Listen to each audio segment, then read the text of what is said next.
खरं प्रेम करणारा व्यक्ती कधी साहेब हा शेअर करत नसतो व्हिडिओ.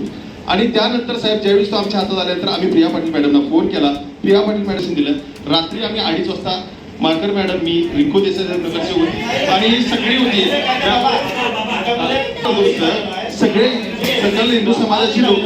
ऐका, आप साथ मला बोलणं पूर्ण होते तुमचे. ऐका की सर्व सर्व सकल हिंदू समाजाची इथं बसलेली लोक. आज सकल हिंदू समाज व हिंदुत्व संघटनेच्या वतीनं जिल्हा पोलीस प्रमुख साहेबांची आज आम्ही भेट घेतली.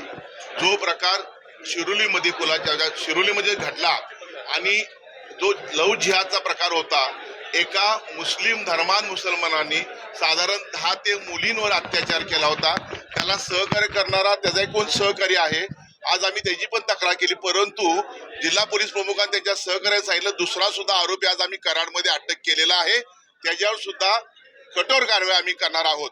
आमच्यावर पोलीस प्रशासनावर विश्वास ठेवा. कोणत्याही परिस्थितीमध्ये अशा पुन्हा घटना घडणार नाही आहेत, परंतु कायदा सुव्यवस्था बिघडणार नाही याची दक्षता आपण सर्वांनी घ्यावी अशी जिल्हा पोलीस प्रमुखांनी आम्हाला सूचना केलेली आहे.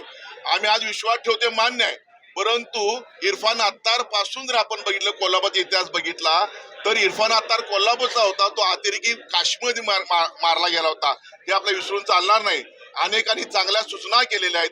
मग लॉजिंग असून देत, मीटिंग पॉइंट असून देत, सिम कार्ड असून देत, अनेक चांगल्या सूचना केल्या आहेत की भविष्यामध्ये कुठल्याही हिंदू मुलींना कोणी अत्याचार करू नये, कोणी फसवू नये. आणि जर कोण अशा पद्धतीने लव जिहादच्या माध्यमातून प्रकार करत असेल आणि त्याला कोण सहकार्य करत असेल, कोण पैसा पुरवतोय, कोण नेत्याच्या मागे आहे, याचा शेवटपर्यंत तपास करा आणि कोणत्या परिस्थितीमध्ये हे थांबलं पाहिजे अशी भूमिका सर्वांनी मांडलेली आहे.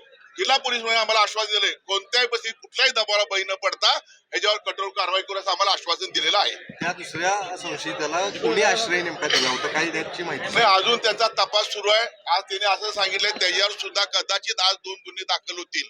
आज एक महिला आली होती, तिच्यावर सुद्धा अन्याय झाला. त्या महिलांनी स्पष्ट तिथं मीटिंग मध्ये सांगितलं की माझ्यावर सुद्धा अजून धमक्या येत आहेत. कोण देतंय? ही धर्मान लोक देत आहेत. कोण देतंय? लव जिहादवाली देत आहेत. मग कोण ह्याला पाठिंबा देतंय?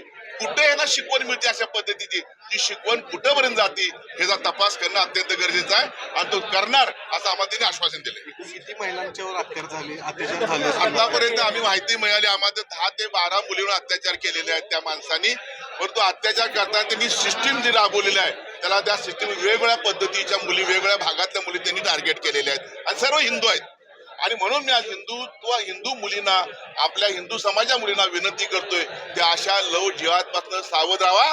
तुम्हाला ते बरबाद करतायत, कुटुंबाला बरबाद करतायत आणि ते लाखो रुपये मिळवतायत.